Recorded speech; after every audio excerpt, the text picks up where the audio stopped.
Gurbaan kun yooma keenya mana irras keetaa maaliin osoo allaattiin gulufurraa kufee osuma durba duudaatti gadhiisanii dugda isaa kana laalanii jiru. Namoonni ollaa wal ga'anii hundumtuu waan keenyaan mana nan dadhabe jedhetti mate fakkaata. Daawwatuma jabanaan dhaabadheen maqaan keenyaa manaa fi gurbaa hirkatee taa'u jaallatu akka ixaanaa hin dhabamu. Kamisoon akkuma nama kamiitti ollaa keenyaa manaa kireeffatee jiraata. Waan haadha manaa hin qabneef yeroo hundumaa biddeen alaa bitee ittoo immoo manatti hojjetatee nyaata. Dalagaan isaas agas mara waan nama kunuunsu miti. Jireenya harkaa gara afaaniiti. Bakka bakkatti gaafa imalullee konkolaachistoota baasii malee kan taaksii faana nama jibba jaarraa hedduu qabu fakkaata. Kana jechuun gaafa biyya galu malee taaksiidhaan hin deemu. Isatti taaksii yaabbachuun jaalatu ta'ee qaalluutu akka taaksiidhaan hin deemne raageefaa ta'uu fi taaksiitu yoo isa fe'ee adabama ta'ee waan isaan beekamu malee kamisoon taaksii yaabu. Konkolaachisaa baasii yookaan immoo ishee tikeettii kuttuu irraa jaalalaan qabame fakkaata. Yeroo baasiin isa bira darbuyyuu ni sasseeqa. Amalli kamisoo addumatti nama boonsa. Waan isa rakkise tokko ofumaaf fi mari'ata malee namatti ni himatu. Qaboo yaa'ii qabatee miseensaa fi koree dhimma balaa tasaa fi dhimma dhimmisuu rakkoo dhuunfaa waamee walga'ii ariifachiisa.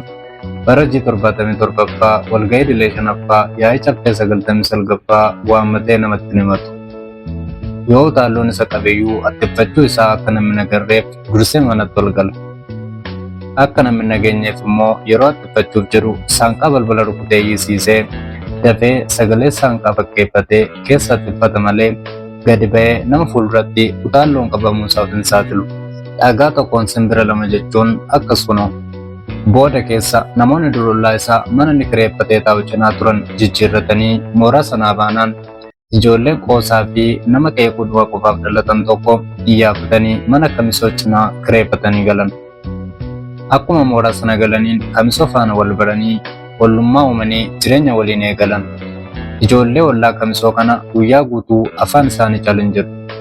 Sabaddaa fi gammoojjii walitti funaanuudhaan haasaa oolu. Akkuma ta'an illee dhabanii abidda malee boba'anii akaawwamu malee xaaxa'u.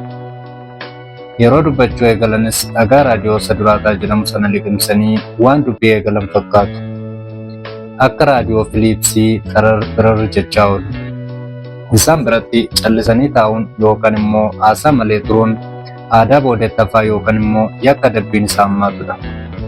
Dubbiin tokko isaan hin hafu. Hunduma wal keessa fuudhanii arraba isaanii boojjitoo godhatanii dubbii akka marqaatti bajabbajaa oolu. Yeroo isaan sagalee ol fuudhanii dubbachuu eegalan immoo ijoolleen kun waan seeliin qaama isaanii ambuulaansii irraa uumame fakkaata. Yoodhuma seeliin isaanii kan ambuulaansii irraa hin uumamne ta'eyyuu ijoolleen kun lamaan utuu harmooliin isaanii da'umsaaf gara hospitaalaa deemaa jiranii ambuulaansii keessatti dhalatanii laatu jettee akka shakkitu si godha. Sababni akkas jechisiisu immoo tarii namni ambuulaansii keessatti dhalate sagalee gadi qabatee dubbachuu hin danda'u laata jedhee tilmaama yaada kootiin qorannoon ijoollee kanarratti geggeesseera. Isa miti jechi isaan ol fuudhanii namatti fe'an akka bidda cidii qabatee gumee nama bobeessa. Namni gamtaadhaan jiraatu kan wal gargaaree qoosuu fi nama qeequ yoo osoo jiraatee arraba ijoollee kanaa dandamachuu hin danda'u. Kan akka kamisoo immoo jecha akkasii baachuuf hin dhalan itti irraa ta'ee qalbii buusa. Kamisoon buna danfisanii ollaa waamu waanta jedhamu hin beeku. Kan ollaas dhageen nuqu.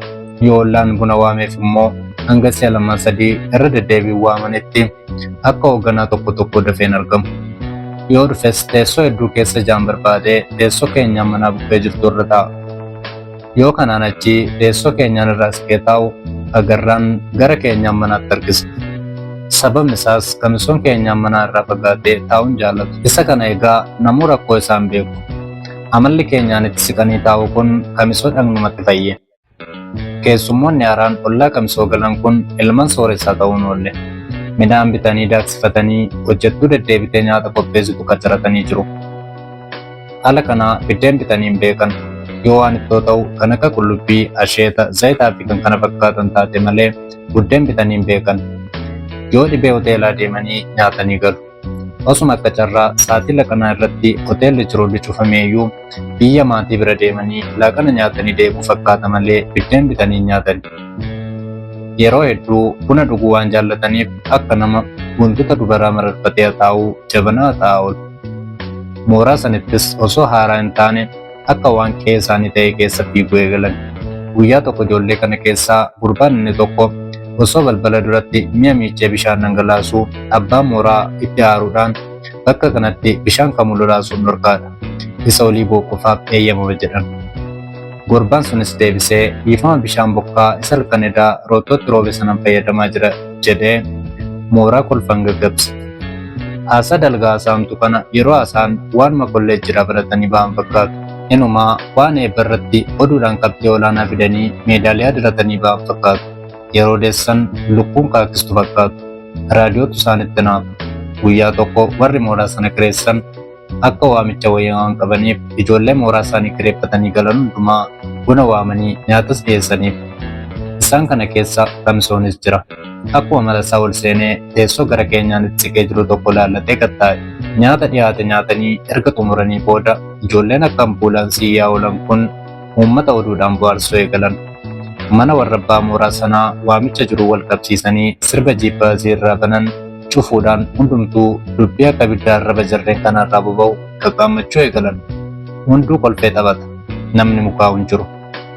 Haasaa afaan ijoollee kanarraa taa'uu irraa kan ka'e namni alaa dhufeyyuu yookaan ofumaa ol seena yookaan immoo deebi'ee deema malee sagalee guddistuu fudhatee sagalee yaalii tokko lama sadii ija warra manaa warri kun osoo jedheeyyuu namni dhaga'ee gadi ba'u hin jiru. Gidduutti haati manaa sagalee cirattee gara Kamsoo ilaalte. Gurbaa ati maalumaaf yeroo hundi harkattee teessaa jettee gaafatte. Kamsoon amala isaa akka ta'e muuf sesseequ yoo eegalu warra abbaa qoosaa keessaa tokko gidduu galee dubbii saamaa maal haadha birqee sirri gara firaa jechuun nageenya isin jedhe. Inni tokkos immoo itti dabalee fira wal jaalatutti naaf hinaa jedhe. Haati birqee dubbicha hubachuuf barbataniiru. Dubbiin namaaf hin galle. Garuu isan biddeen alaa bitee nyaatu sanaaf jeessoof keenyaan manaa fira dhiyoo ta'uu kan hubate abbaa birqee qofadha. Jaarsis dubbii keessa makachuuf jedhee anumayyuu isa mucaan burruusa qabatee mana fincaanii deemutu gaaffii natti ta'e jedhe. Biddeen jeessoon makamtee tolfamtu kun ni jabaatti. Buddeen Kamsoon bitee nyaatu jeessoodha jechuudha.